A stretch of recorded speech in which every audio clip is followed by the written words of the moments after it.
So making this record is a special privilege, and I'll do my best in this short space of time to pass along to you a distillation of more than 20 years of research on why some people seem to do so well in life while others do not.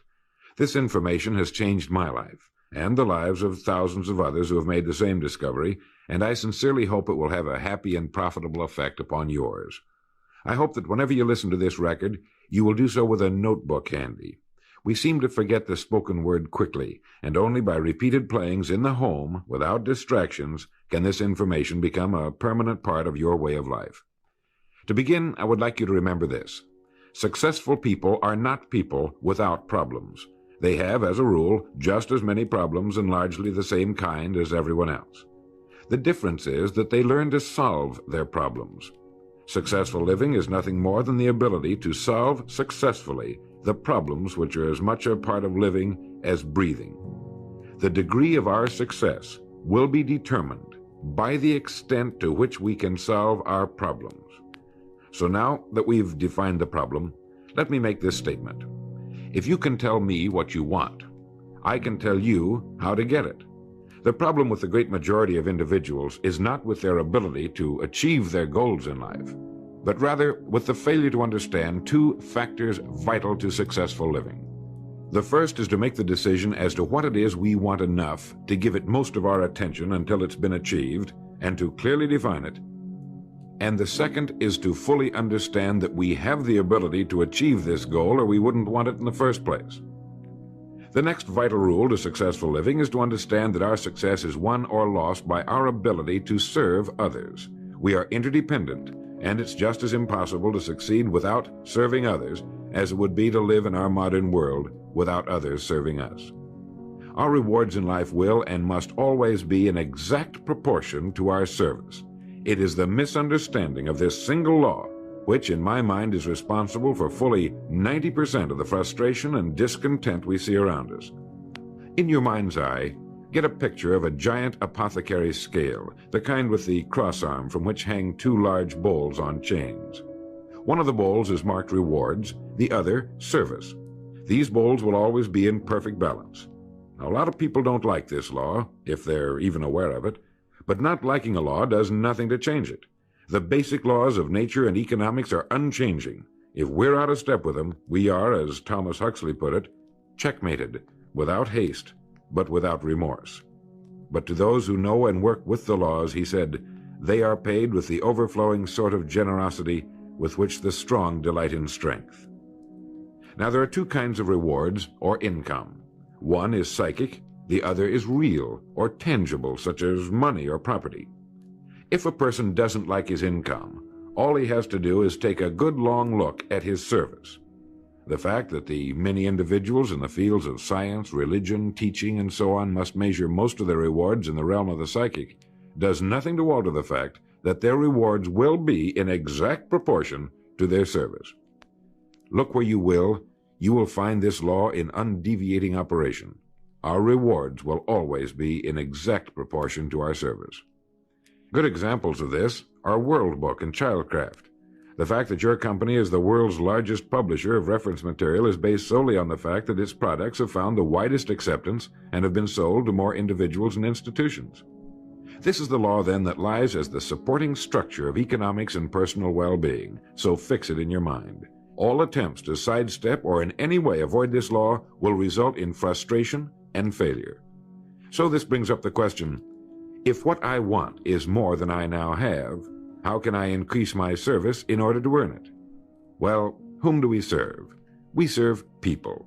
So let's take a moment to try to understand people. The more we understand them, the better we can serve them. I think of an adult human being as a grown child, doing his best to play for the first and last time on earth this game called life. The extent to which he learns the rules of this mighty game will determine his success. But right here we run into an historic and exasperating fact. People down through the centuries have, with the most amazing consistency, divided themselves into two groups. One group contains about 5% of any given population. The other group contains the remaining 95%. Neither of these two groups is any better than the other. But one thing separates them. The big group the one containing about 95% of the people, never seems to get the word, while the smaller group, the 5%, does. Now, what do I mean by getting the word? I mean about 95% of the people never quite understand, emotionally or intellectually, that we as individuals control, to an altogether unsuspected extent, our lives here on earth. That each one of us is the architect of the structure fashioned by our years. You see, all of us want the same things, but only about 5% figures out how to get them. I think it's perfectly stated in your World Book booklet titled Opportunity Unlimited. It says, within each of us burn two unquenchable ambitions: to serve importantly and to gain financial independence. Both of these worthwhile goals are within the reach of all of us, man or woman, but according to statistics, only about 5% achieve both of them. Why? Let's look at it logically. Every human being has a tendency to think, act, and talk like those by whom he is surrounded. This is environment, and it exercises an enormous influence on our lives. We've already pointed out that 95% don't seem to get the word in life. Then it follows that in the case of any given individual, the odds are 95 to 5 that he is surrounded by the larger group. And since a body in motion tends to remain in motion until acted upon by an outside force, that he will continue to conform to his group unless we can do a better job of serving him through knowledge. Here is our largest opportunity for service, and the rewards will take care of themselves. Now, right here, let me restate what we've covered so far. Our rewards, psychic and tangible, will be in proportion to our service. The failure of most people to live successfully is not caused by their lack of abilities, far from it, but rather in their failure to decide what it is they want, and understanding that our wants are governed by our talents and abilities, and that we are divided into two groups of roughly 5% and 95%, and that it's the 5% group which is successful. So here, let me give you a definition of success which, to my mind, covers the subject completely. Success is the progressive realization of a worthy ideal. That is, anyone who knows where he is going in life is a success. At the moment he makes the decision of what it is he intends to accomplish, of what it is he considers a worthy ideal, he is successful. Once this goal has been accomplished, he is again, by our definition, a failure, until he establishes a new goal toward which to work. To my mind, this is what we as human beings were intended to do, to go through life from one achievement to another, and to finally come to the end of our road here on earth, still reaching, still working toward a new and better plateau on which to stand. For this is to live and live completely, to know as much as we can know, to serve as much as we can serve, to accomplish as much as we can accomplish. Well, since success is the progressive realization of a worthy ideal, why are we faced with only 5% who can be called really successful? Because the best estimates available tell us that only about 5% will ever decide upon and define the one thing they want. One thing, because we can only do one thing at a time. To my mind, the story of a person's life is the story of a quest, a search to which he devotes his life. We know that the happiest people on earth are those who know exactly what it is they seek and set boldly out to find it. And while we're all dreamers, the fortunate ones are those who have found a dream so exciting and worthwhile that they'll devote a part or all of their lives to making that dream come true. But while all dream, by far the great majority, that 95%, never realizes that a persistent daydream is often the point on which we should set our compass, the place toward which it is meant for us to journey. The tragedy is that the great majority shrugs off this built-in direction finder and returns to the wide, visible, well-marked road in life which they feel must be the best road because it carries the heaviest traffic. Well, let's make this point clear. The road in life with the heaviest traffic is not the best road to follow, for it is the road of the 95%. It is the road with no more opportunity and with 19 times as much competition. Let me very briefly tell you how I got started on this business of making a study of people and why they wind up the way they do. I spent nearly 20 years looking for the secret to achievement. I didn't know it was older than the pyramids and had appeared in more than 50 million books. It started in 1933 during the last Depression for me. I was bothered by the difference that existed between what I had been told and what I could see around me. For example, I had been told that man was God's noblest creature and had dominion over all the earth and all its other creatures. I knew this was true, but in my neighborhood the creatures were eating better than we were, and I wanted to know why so many were poor when there was such abundance on the earth. They had no money, but there was still as much as there had been a few years before. Where had it gone? They had little education, yet education was on every side of them. They had very little food, yet it was raised in abundance. They lived in inadequate and ugly dwellings, yet there were good homes for sale. Well, it was apparent to me that these people didn't have the answer to the problem. They were good people, but they didn't have the answers. Here were people who were discouraged and confused in a world which should have been filled with challenge and excitement. It's true that we were in a period of general depression, but to the thinking individual, this represents another problem to be solved, another challenge to overcome. And to many, it was the thing that sparked their greatest accomplishments. I remember reading something once about discouragement. It was a fable about a devil's sale, and he had his many wares on display. There was the rapier of jealousy, the dagger of fear, the strangling noose of hatred, each with its high price. But on a purple pedestal, gleaming dully in the light, was a worn and battered wedge. This was the devil's most prized possession, and it was not for sale, for with it alone he could stay in business. It was the wedge of discouragement. Well, as I remember it, the people in my neighborhood were a pretty discouraged lot.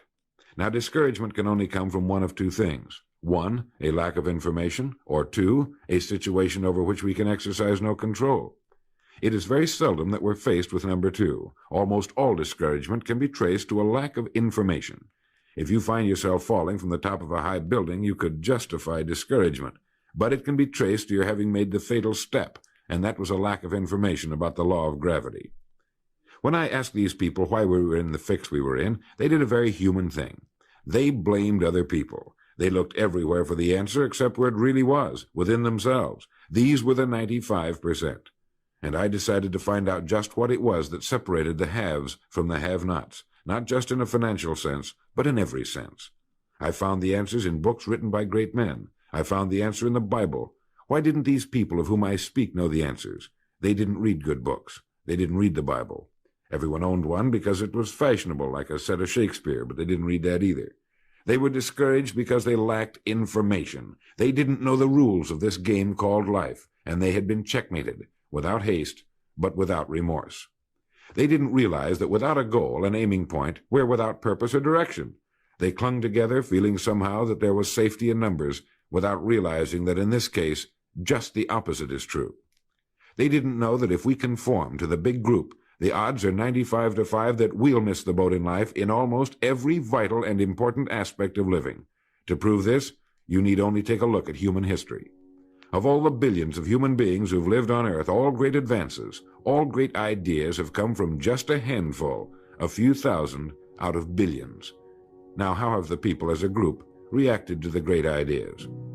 Every great leader and thinker, from Socrates to the Wright brothers, has been scorned, ridiculed, poisoned, imprisoned, stoned, pilloried, burned at the stake, or crucified.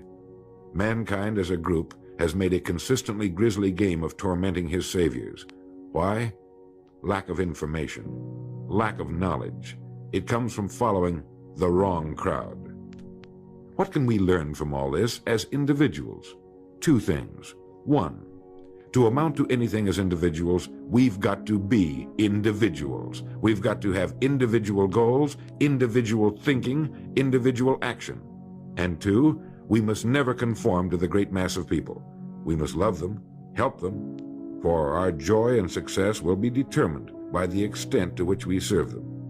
But we must never lose our individuality and identity by permitting ourselves to be submerged in this suffocating sea of indirection and purposelessness. There's nothing wrong with emulation. In fact, it's a good idea, so long as we emulate a person who represents that which we wish to become, but never the crowd, never the 95%. And you know what the answer was, the secret to achievement that I had devoted nearly 20 years to finding? Its pure simplicity had caused it to elude me, just as it manages to elude the majority of the people in any given age. I had been looking for something complicated, something only a mind prepared by years of study could grasp, and I found the answer so simple a child can understand it. In 6 words, we are what we think about. Our minds, our thinking controls our destinies here on earth to a degree totally unsuspected by the great majority of people. When you think about it a moment, it becomes so obvious, so clear and simple. Well then, if we become what we think about, and if we can control our minds, we can pretty well tell our own future. And that's the point I want to make. That's what I meant when I said earlier that each one of us is the architect of the structure fashioned by our years. This means that if we're confused about what we wish to become or accomplish, our lives, our environment will mirror that confusion. It also means that if we know what it is we seek, that it must be accomplished. Barring an act of God or a catastrophe over which we have no control, we as individuals can call our own shots for the rest of our lives. We can know what it means to go through life from one success to another, to play life according to the rules and reap the rewards. We can know what it means to have peace of mind and live calm, cheerful, successful lives. You are at this moment the sum total of your thoughts to this point, for there is nothing else you can be.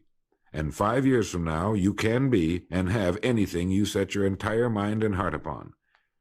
Turn this record over now, and let me tell you of a way you can use this law to accomplish more in 5 years than the average person does in 40. Succeeding in life has always been a matter of doing that which the great majority does not do. Now let's keep this in mind as we get into this business of goals. It isn't that I want to make an invidious comparison between the 5% and the 95%, not at all. That's just the way it is, and if we don't recognize it, it will be to our cost. At the beginning of this record, I made the statement, if you can tell me what you want, I can tell you how to get it. You see, the trick is not in achieving our goals, it is in establishing them. A ship would never leave a harbor if it did not have a destination. An industrial plant would never open its gates if it did not have a product or a purpose. Football would not be played without goalposts, nor would baseball without a home plate. Every business operates for a purpose. Every game has a reason. Getting back to the analogy of our ship, if you were to climb to the navigation bridge and ask the captain the name and location of his next port of call, he would tell you immediately. There's not the slightest doubt in his mind. Can you tell anyone your destination just as quickly and in one sentence?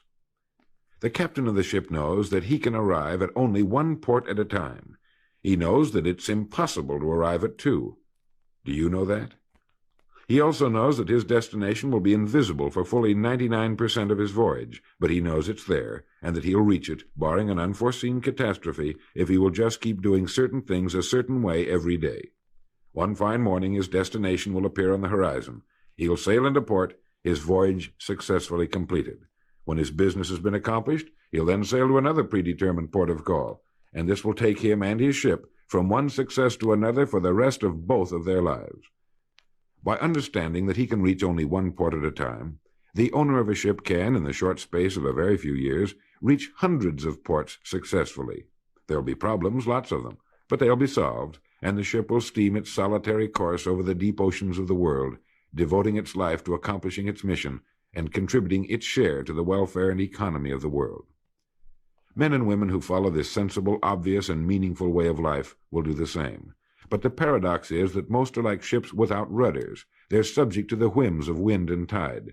And while they hope they'll one day arrive in a rich and bustling port, you and I know that for every narrow harbor entrance, there's 1,000 miles of treacherous and rocky coastline. The chances of their just drifting into port are 1,000 to 1 against them. These are the unfortunate people who, not knowing the rules, believe that circumstance controls our lives. They believe in luck and superstitions, fate, the breaks. They believe that success comes as the result of who you know, not what you know. And while they cling to their false alibis, life passes them by, for the rules of life are just, and they are checkmated, without haste, but without remorse. Now what about you?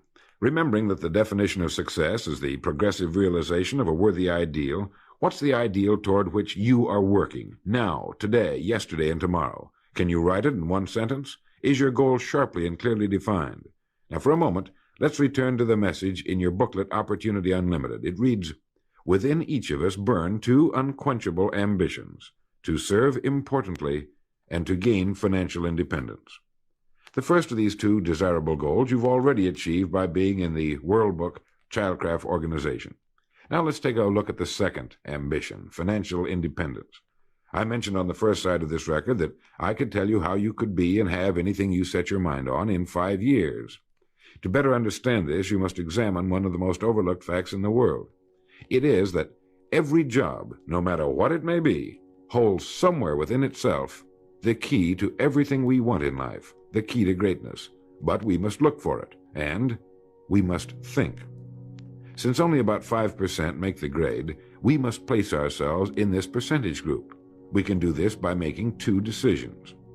The first is to decide once and for all that this is what you're going to do for a living, that this is going to be your career, since its opportunities are unlimited and it's constantly growing with our dynamic economy and our exploding population. In the past 13 years, World Book sales have increased 800%, and even this enormous volume is expected to double in the next 5 years or less. I think you can easily see that by being in this business now, your future is unlimited in this organization, both from a career and economic standpoint. It is being undecided, uncommitted about what we're going to do that keeps us from doing our best. We're working with one hand and looking around with the other. As a result, we do neither satisfactorily. And remember, this work contains within it the road to greatness, the key to anything you want for yourself and your family. Hundreds of people have already proved this in the last few years, so make the decision once and for all.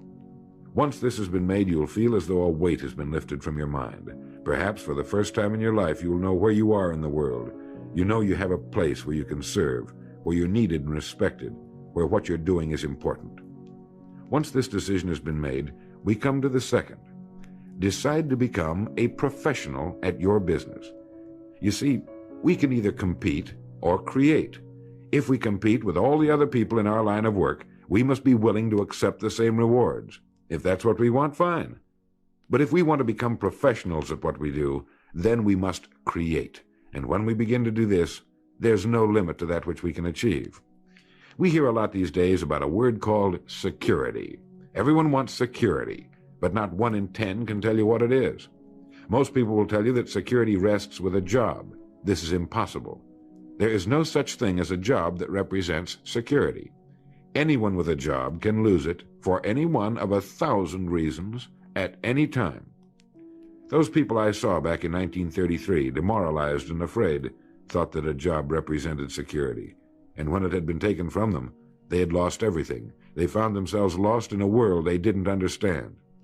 No, a job cannot represent security. There is only one place on earth you can find security, and if it isn't there, it isn't anywhere. It's inside of a person, never outside. If a man has security inside, where it belongs, his wife and children can feel it when he sits down to eat with them, and they're warmed by it. If a man has security inside where it belongs, you can see it walking down the street, and you can feel it when he enters a room. That's security, and you can't take it away from him. You can take away his money, his home, everything but a wife who's willing to start over, and most of them are, and drop him anywhere in the country. Go back in a year, and he'll be doing just as well as when you found him the first time. You can't keep a good man down, no matter what you do to him. Like cream on milk, you can shake it all day, but just set it down for a while, and it'll bounce right to the top again. This man or this woman has security, where it belongs. And do you know where it comes from? It comes from doing what we do for a living surpassingly well. It comes from being a pro in a world of amateurs. Becoming a pro isn't difficult. It comes from knowing what to do with time. It comes from knowledge, planning, and working. First, knowledge.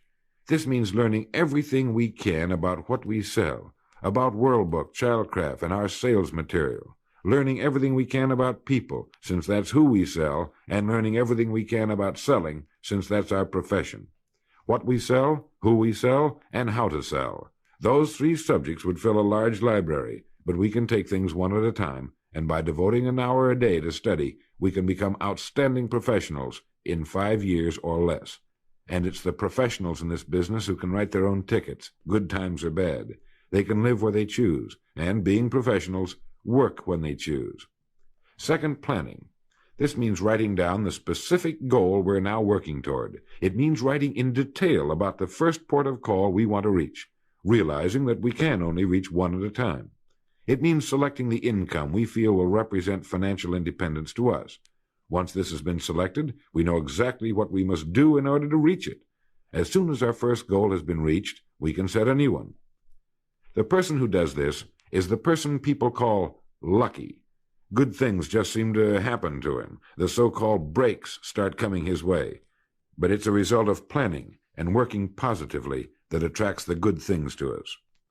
I can't emphasize too much the importance of describing your goal in detail. If it's a beautiful new home, get the actual plans, or at least an elevation drawing of the home, and carry it with you so that you can look at it regularly. If it's a certain amount of money, write down the specific amount for the coming year to the penny, and then work your plan. Whatever your goal may be, write it down in detail.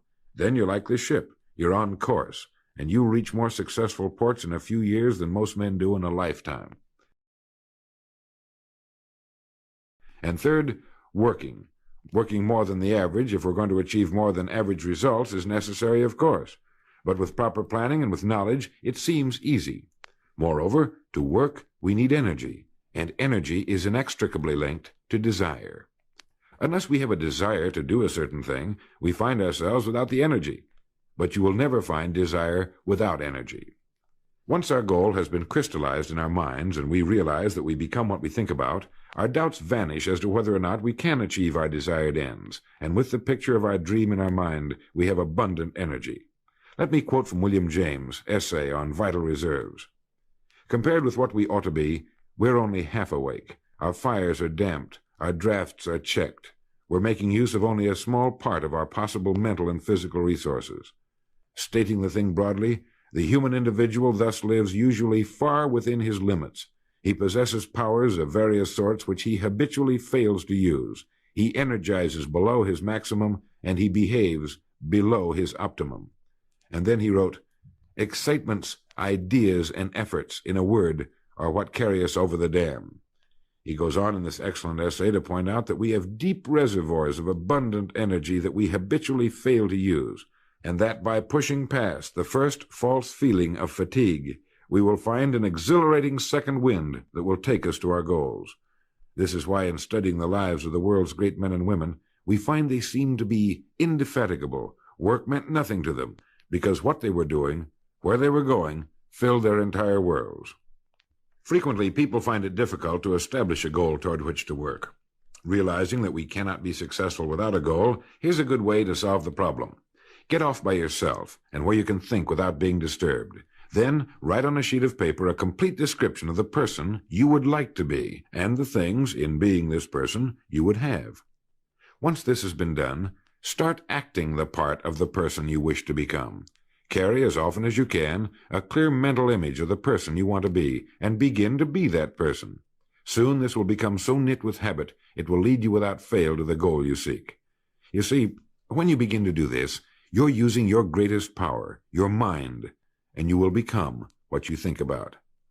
Some time ago, I was flying west and reading a copy of a television play by the three-time Pulitzer Prize-winning playwright Archibald MacLeish. The play was The Secret of Freedom. Suddenly I read a line that shook me to the soles of my feet, and for a long time I stared out of the window, thoroughly digesting the line I had just read. Here is that line. "The only thing about a man that is a man is his mind. Everything else you can find in a pig or a horse." Think about that line until you know what it means. The only thing that sets us apart as human beings is our divine minds. Everything that means anything to us, our love of our families, our faith, our dreams, our talents and abilities, our religion, everything we know, is connected to us solely through our minds. Our minds represent our hope and our future. Yet, as a rule, it is the last place the average person will turn to for help. Your mind contains riches beyond belief, but you must prospect this rich and largely unexplored continent, and the only way it can be prospected is by systematic study and systematic thinking. Your mind is like a muscle. It will develop only to the extent that you use it, no more. By devoting an hour a day to study, you're building your mind into a powerful and creative servant.